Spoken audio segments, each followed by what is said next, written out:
cybersecurity and privacy course. It's really very heartening to see a good number of registrations for the course, and I welcome all of you. And I believe you have gone through the videos of the first week. And of course, we have received a lot of questions and concerns about the course. So we will try to clarify all that during today's interactive session. And along with me, Binod Kumar, my TA, has joined this live interaction. And what we are going to do now is, in the next half an hour, we will first again summarize the introduction part of the course, maybe using a few slides, and then I will try to address the different categories of questions that have come during the last week on the chat platform. And subsequently, if there are still questions left over, we will take it at the end. But it's a hard exercise given that given the large number of participants. But if there are questions still unanswered after I answer the questions that have already come, you can still ask them, or you can still put those questions up in the chat platform. We will be responding to them. Okay.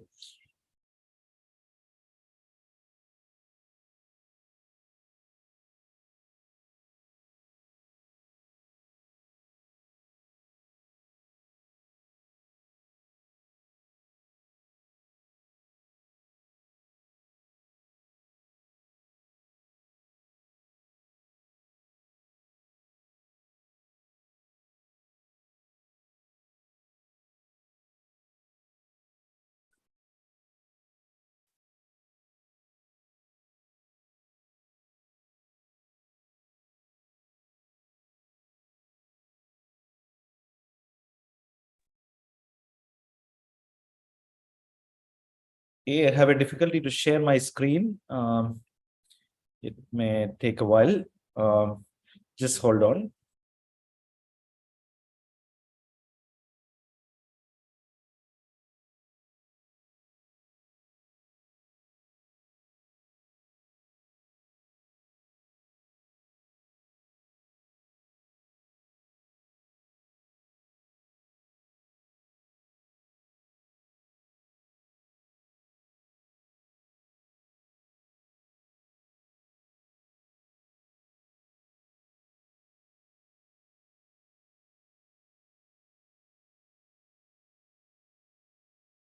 Okay. I have a screen to share, but I'm not able to share the screen.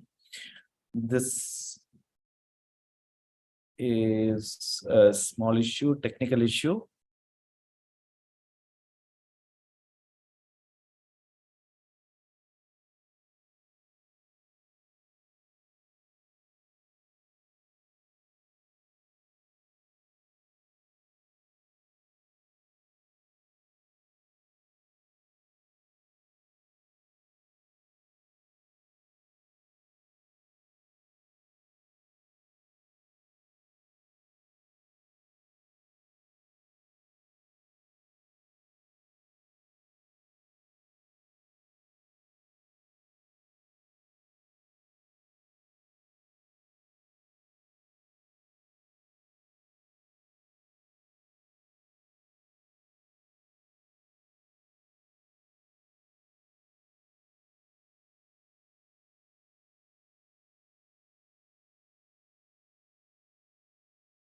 Okay, I think I will talk to you without PowerPoint. Okay, so this is perfectly fine.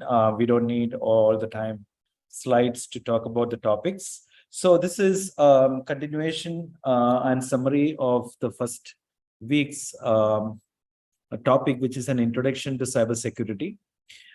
The details will come from next week onwards, where you will understand foundations of cybersecurity and cybersecurity management.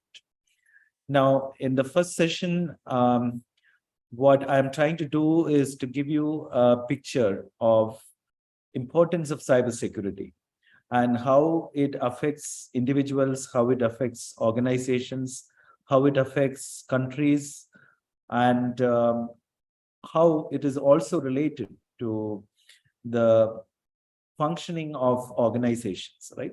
So that is the perspective I'm trying to bring.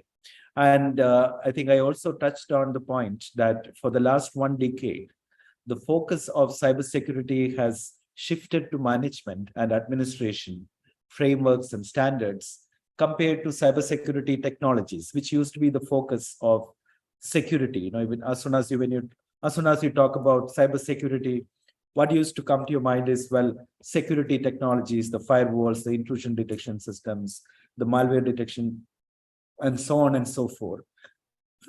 I'm not suggesting in any way that technology is not important for cybersecurity, but in this course, you are seeing technology as a component of cybersecurity management.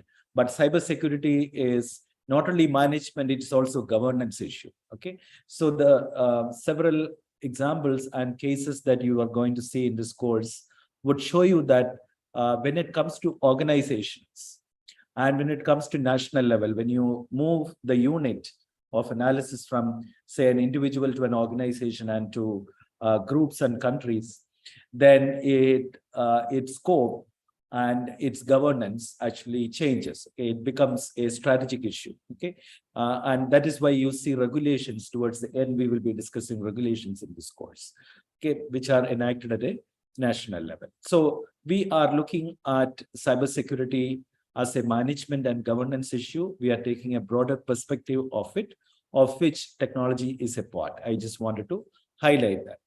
And in the first session, what you're trying to see, what we are seeing is a series of incidents that has happened in the recent past.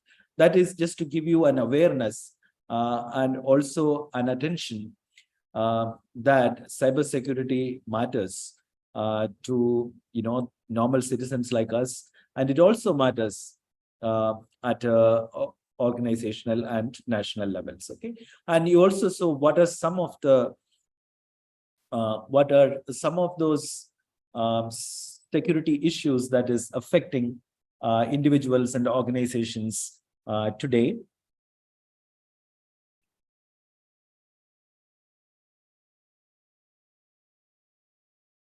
I hope I am audible and everyone is able to hear me. Yes, sir. Okay, just checking. Okay. All right. So we saw a group of threats known as threats from the malware. Okay. So malware stands for, it's a short form for malicious software, malware or malicious software. In fact, a major threat today to cybersecurity is the malware. So we looked at different types of malware attacks that has happened in the recent past. For example, ransomware is a type of malware. Okay, it's a software that takes control of your machine. It encodes it, and you no more have access to your machine. And the creator of the ransomware will ask you for money for you to release your own machine. Okay, so large-scale ransomware attacks has occurred in the recent past and has caused huge challenge to organizations and countries. Okay, we know that at some point we will be discussing this case in a little more detail.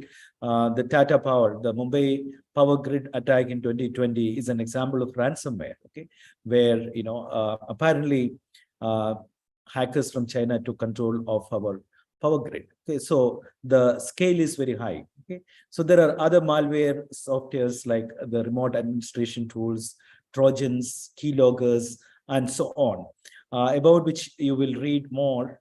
And incidentally, we may actually touch upon this as the course goes. Okay, so malware is a category of cyber threat which is very real and which is actually incidents of which are quite happening. And NASCOM has identified malware as one of the major threats. In addition to phishing attacks, I think I gave you an awareness of what is phishing, and especially spear phishing through social engineering, which can actually sound very real to individuals, and we may actually respond to spear phishing mails and so on. Okay, so that is a real threat that is happening today. And there is also something known as vishing, V-I-S-H-I-N-G, vishing. Okay, vishing is similar to phishing, but vishing actually happens over phone. You may be getting calls from unknown people to share your information. Okay? And they may sound very friendly and very nice, and you will actually tend to share your email, your bank account details, and so on. Okay, so vishing and phishing is another category of threats which are very prevalent, very high in occurrence, and again identified by NASCOM as one of the major threats of our times. Okay, and we also talked about similar threats which are happening in our environment today, in our daily lives, in our environment, organizational environment, and so on. Okay, so that is an introduction.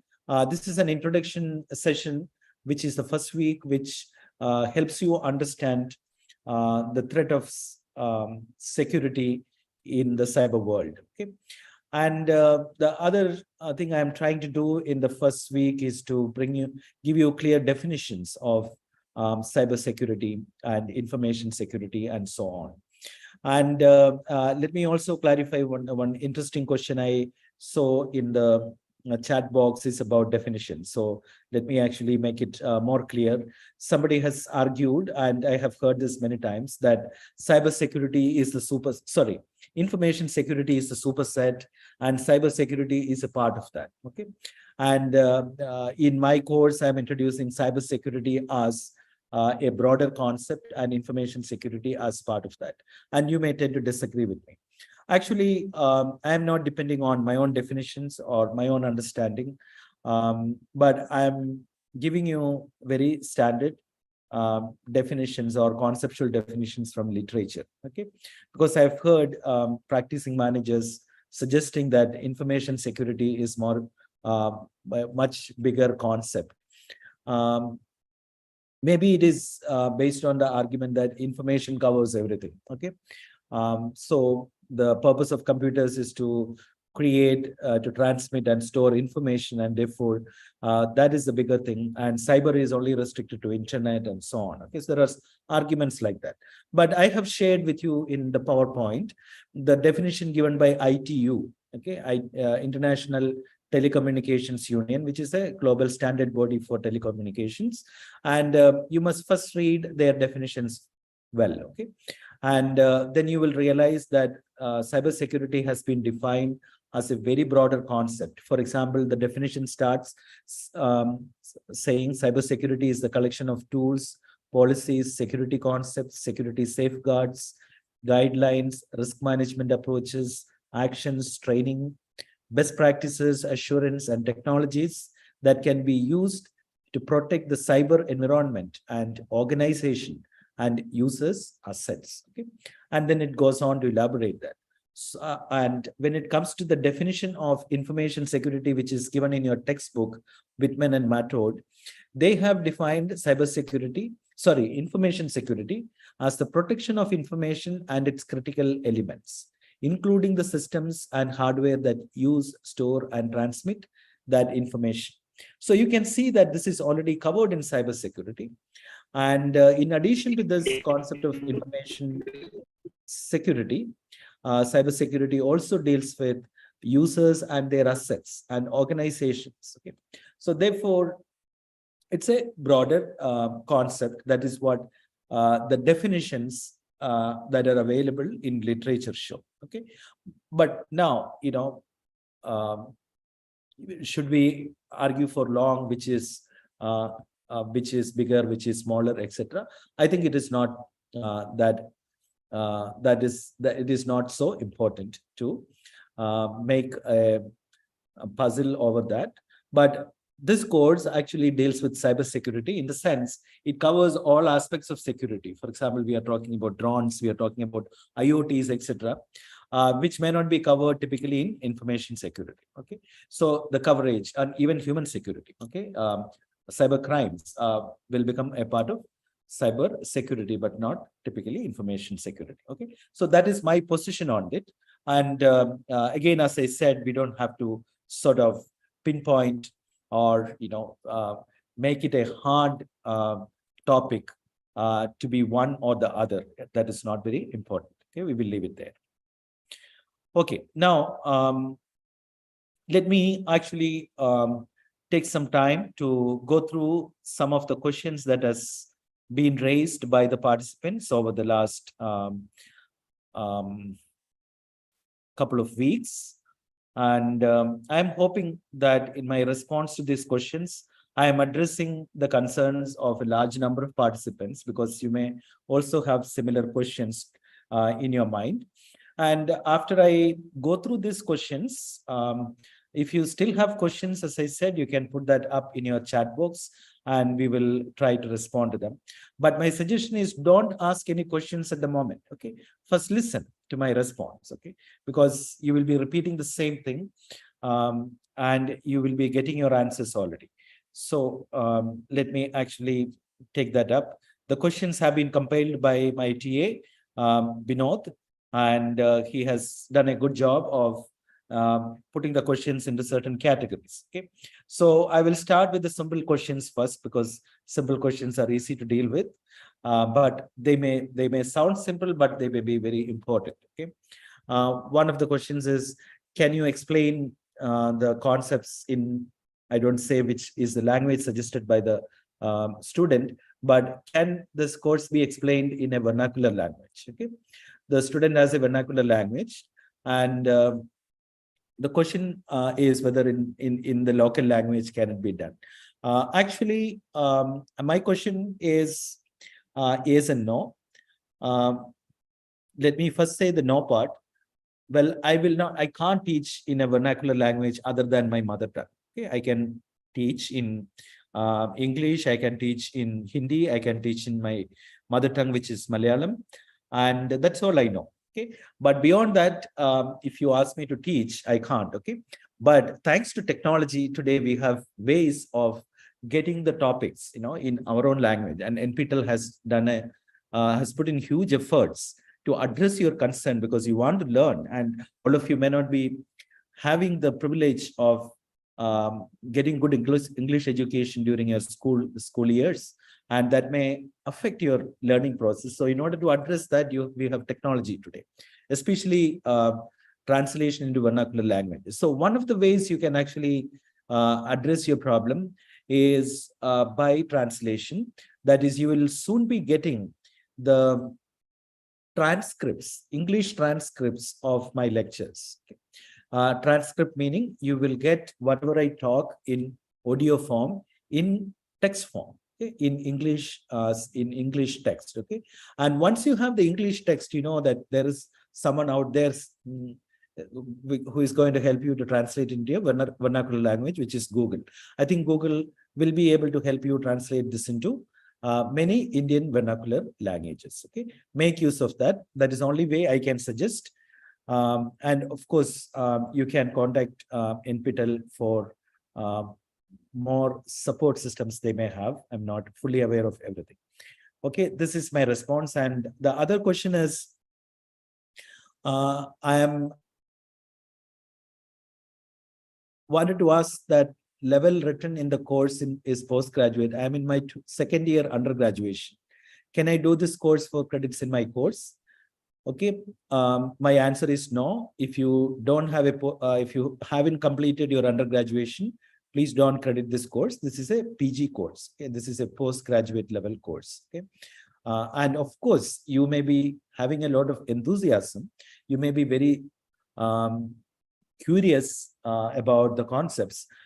Do go through the NPTEL videos, which will be available to you, even if you don't credit for the course. Okay, and you can learn. Nobody will stop you from learning through an NPTEL course. Okay, that is why the videos are made available free online. Do go through them. Okay, and you may be actually a brilliant student. You may not require a undergraduation to finish to take this course, but those are exceptions. The general rule is that you should have an undergraduate degree. But since you are curious, you can of course go through the videos. Okay. I have a psychology background, so can I catch up on this course? Okay. Well, if you are an undergraduate in psychology and you're very particular and very much interested in cybersecurity course, you can try. Definitely, nobody will stop you from crediting this course, but you will have challenges if you don't have any background in information systems or in computer science or in technology, etc. Because a lot of these concepts that we discuss relate to computer technology and networks. And therefore, I would assume that your curiosity has enabled you to read up a lot on computer technology, so that you'll not be caught by surprise when certain concepts are required for you to learn cybersecurity. So technology is important in learning cybersecurity management.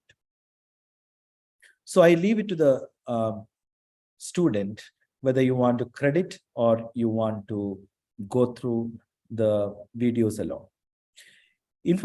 Next question, information security is a subset of cybersecurity or it's the other way. Okay, so this question I have already covered, and what is cyber is already covered in your video. I suggest that if a topic is covered, don't ask a question, what is cyber? Okay, it's already covered in the video. That shows that you haven't gone through the video, you haven't gone through the PowerPoint, etc. Don't make this mistake of asking something which is already covered. Okay, it will not be addressed. Please advise where we can refer all case studies in advance to a session. Please advise where we can find the same. And a lot of questions are about the reading materials. Okay, let me address them.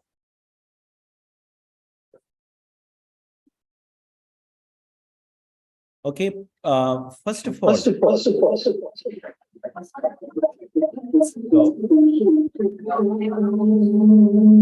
I can hear an echo.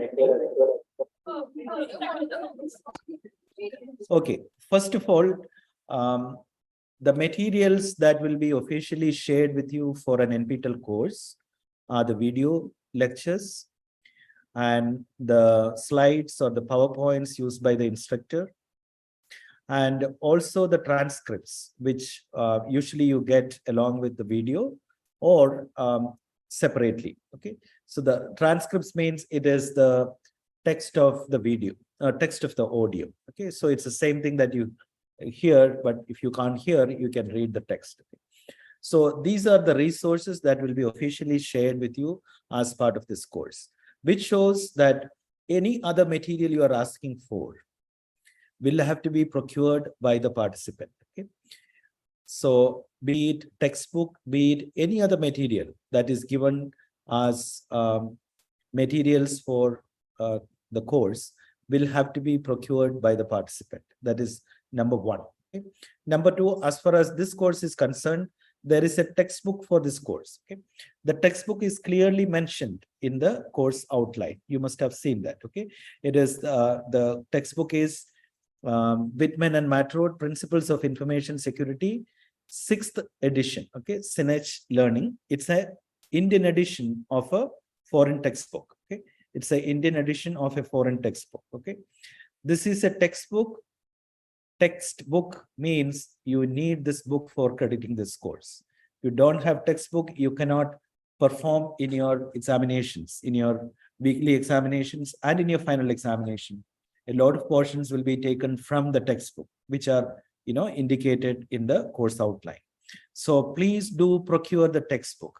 And all of you are familiar with online way of buying books. I just checked in Flipkart for this textbook, and it is available in Flipkart, and I found that the cost of the book is just 350 rupees. So just get the book, okay, and buy the book in the first week itself. Don't delay. Okay, that is number one.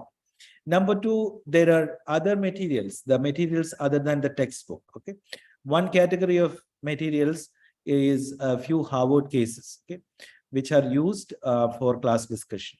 Now, you may ask where we can get the Harvard cases. Okay? Harvard cases are proprietary materials. It's not available for free. And if you're very much interested in having a copy for yourself, you must go to the Harvard Business School Publishing website, which is hbsp.harvard.edu. And there you can search for this case and buy the cases. and you will have to make your payment in dollars. Okay, that is the most top end or difficult way of procuring the case. But there are other ways of getting access to the cases. I don't recommend any illegal way of getting the case, but many universities have subscription to Harvard cases. And if you can actually, if your interest is just to read the case, of course, you can get someone's help to read the case who has a authentic copy or a license, the copy of the case. You can do that. And other method is if you are actually faculty members. Okay, many of you are faculty members in universities and business schools and engineering schools and so on. And then one way is Harvard actually provides the instructor copy. Okay, an instructor copy is available for instructors. Okay, and they are watermarked copies. You can't actually share them. You are not actually supposed to post it anywhere. I have copies. I don't post it anywhere. It goes against copyright law. But you can, if you are an instructor, you can get to read those cases. Okay, using your instructor ID. So again, go to Harvard case site, and get yourself registered as an instructor in an accredited school. Okay, and Harvard will do necessary due diligence and give you permission. Okay, if your institute or university is, they have their own rules. I do not know them, but I got the right to view. You can try that. That is another way. Okay, so try different means. But there are three methods I told you already. The fourth is, well, I understand that these are costly resources and it is not very straightforward. So the student groups will be discussing this case. Okay, and the discussion is already available in video form. Okay, so when they present the case, I ensure that they first present the content of the case first before getting into a discussion mode. So even if you don't have the case, but you listen to the presentations carefully, you will get most part of the case or the content of the case. Okay, and that itself would be enough. Okay, as far as course learning is concerned, especially for your examination purpose.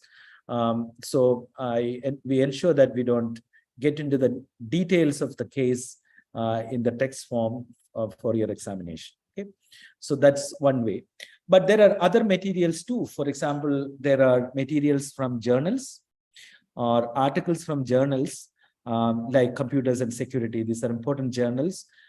So what I have done is, well, these are articles you can search for in Google Scholar. Okay, and you may most probably get an access to those articles without buying them. Okay, so go to scholar.google.com and make your search for those articles which are from journals, and the chances are that you will get it there. Okay, again, when articles are presented in the class, as I told you, as in the case of Harvard cases, the content of the articles are first shared or first presented, and then the discussion comes. Okay, so try get some of these materials from Google Scholar.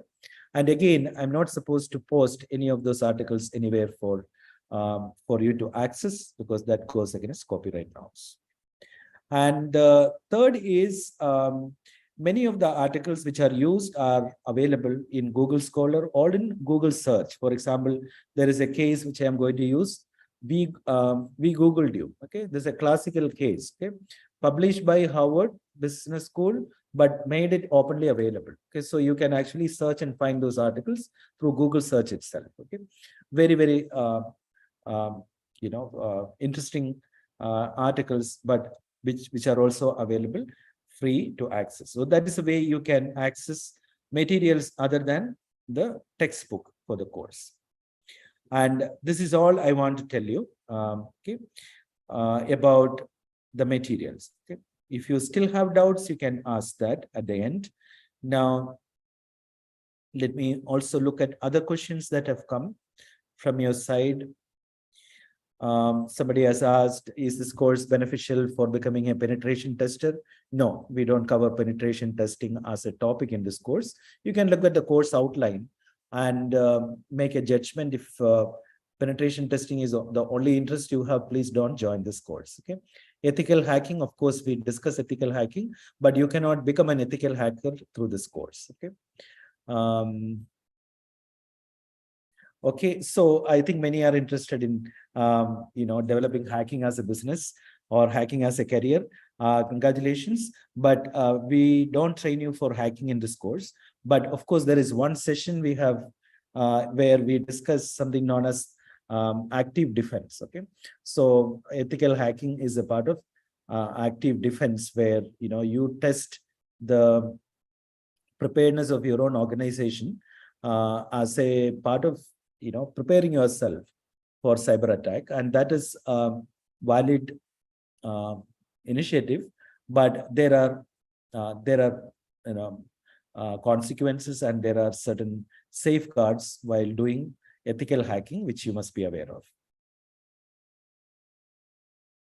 Okay. And the other one is, I wanted to know whether we would be taught the programming and usage of cyber tools in this course, or only theory and research part. Please do give a brief idea about this. Yeah. So a good question. In fact, as part of this course, I do not teach any tool. Okay, let me make it very clear. No tools are taught as part of this course.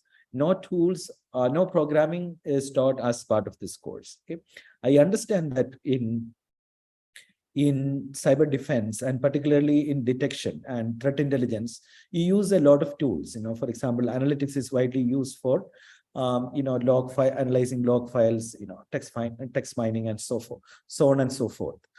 You will get idea about threat intelligence in this course, but this course does not go into that depth of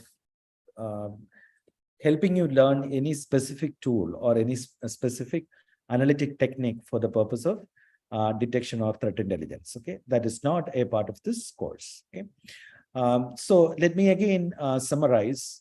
This course is a broad course. Okay, it is not on any specific topic in cybersecurity technology. Okay, this is not a course on penetration testing. This is not a course on intrusion detection. It's not a course on malware detection or malware detection tools, and so on and so forth.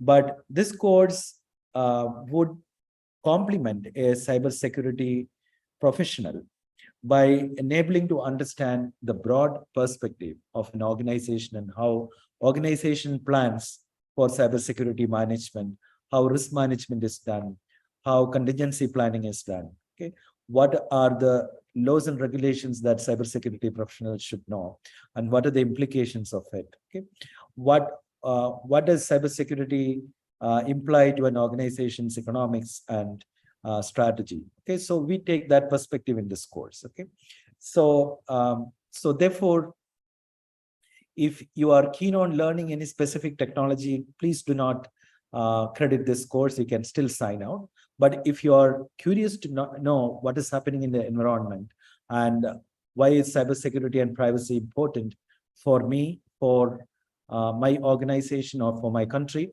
then this course will be very useful. Okay, these are my inputs. So you have an upcoming assessment, I believe. So please do go through the video lectures that you already have.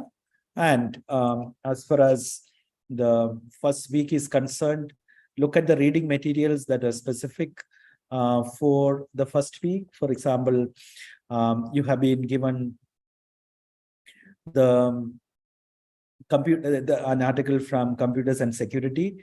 Ensure that you get that article and read that article. Go through the lessons, and I'm sure you'll be able to take your exams and perform well. Okay, I want to wish you all the best. Let me just quickly go through the chat box and see if there is anything that I can actually respond right away.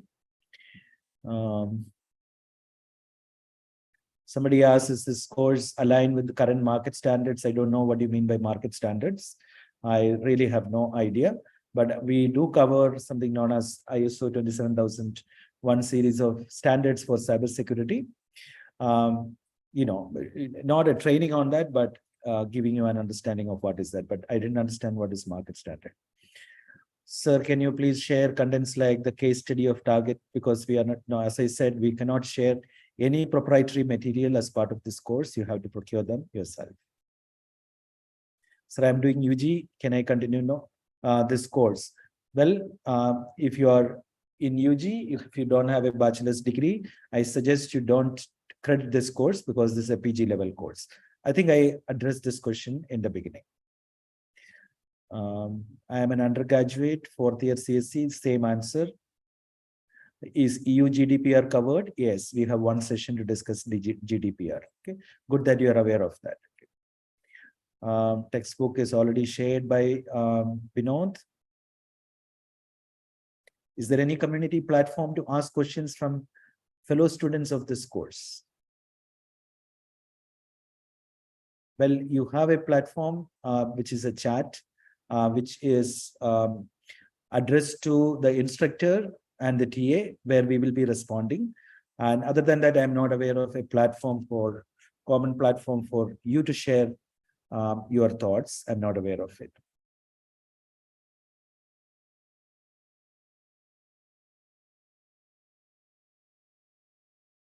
Yeah, you may be asking for a discussion forum.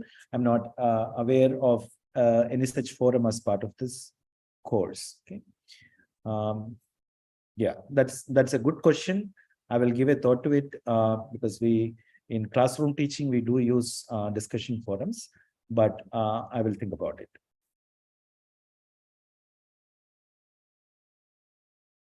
Yeah, so I think your questions have been addressed by me. And I think we will close here. And if you have still any pressing concern, you can, of course, post that in the chat right away, or you can, of course, you have the Google chat that comes to us. So we will be going through that every week and responding to you.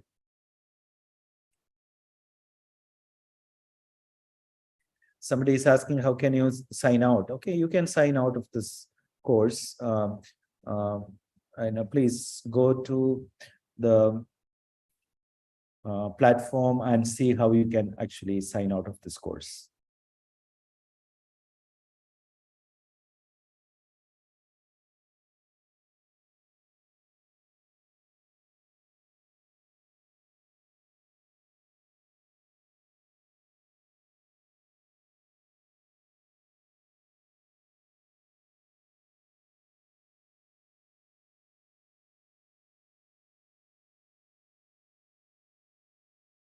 Okay, I think we will close here. Anything else we can discuss later? We are going to meet in the coming weeks. So we have a weekly meet 1 p.m. every week. The reason why we have kept it at 1 p.m. is that this is the lunch time. So before you go for lunch, if you are a working person, you can spend half an hour for your learning and then have your, slightly lesser time for your lunch. And that is the plan. So I hope I get to see more people in the coming weeks. Okay. Thank you very much for joining today and see you next week. All the best. Thank you.